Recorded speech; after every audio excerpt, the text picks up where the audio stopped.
Hello বন্ধুরা, রিমা সুরের চ্যানেলে আপনাদেরকে সবাইকে জানাই সুস্বাগতম। আবার একটা নতুন রেসিপি নিয়ে চলে এসেছি, নিরামিষ ছোলার ডালের রেসিপি। প্রথমে আমি 3 পিস আলু ছিলে ভালো করে টুকরো টুকরো করে কেটে নেব। তারপরে একটা টমেটো কেটে নেব, 3টে কাঁচা লঙ্কা ফেড়ে নেব।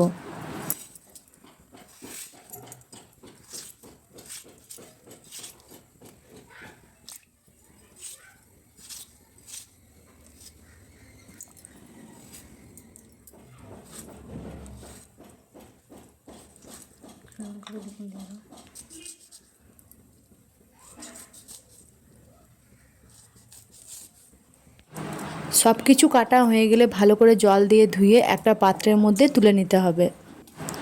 এরই মধ্যে ছোলার ডালটাকে আমি 2 ঘন্টা আগে ভিজিয়ে রেখেছিলাম। ভিজে গিয়েছে ছোলাগুলো, এবার আমি একটা থালার মধ্যে তুলে নেব।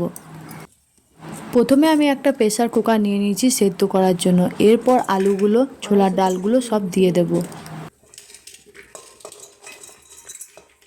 আদা দিই না, এটা আদা দেবো।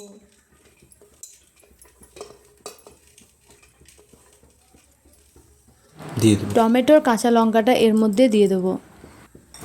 এরপর স্বাদ অনুযায়ী লবণ, হলুদ গুঁড়ো আর জল দিয়ে ঢাকনা দিয়ে ঢেকে দেবো।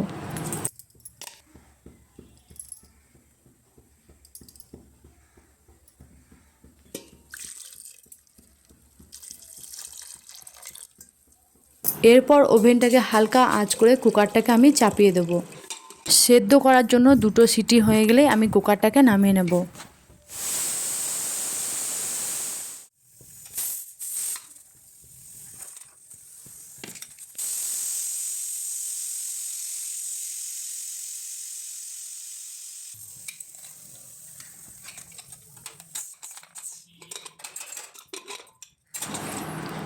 দেখুন আমার ডালটা ভালোভাবে সেদ্ধ হয়ে গেছে। এবার আমি একটা পাত্রের মধ্যে ঢেলে নেব।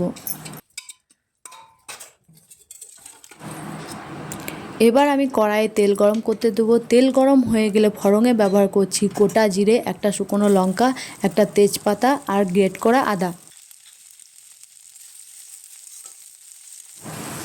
তারপর আমি দিয়ে দেবো জিরে গুঁড়ো, শুকনো লঙ্কার গুঁড়ো আর স্বাদ অনুযায়ী মিষ্টির জন্য চিনি।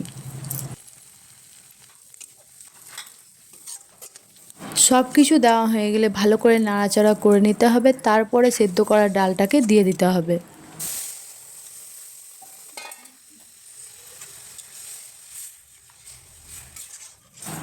ডালটাকে 2 মিনিট ফুটিয়ে সবজি মশলা দিয়ে আমি ডালটাকে নামিয়ে নেব। এই ডালের রেসিপিটা আপনারা গরম লুচির সাথে, গরম রুটির সাথে খেতে পারেন। এই রেসিপিটা যদি আপনাদের ভালো লেগে থাকে তাহলে লাইক, কমেন্ট, শেয়ার, সাবস্ক্রাইব করতে ভুলবেন না। ধন্যবাদ।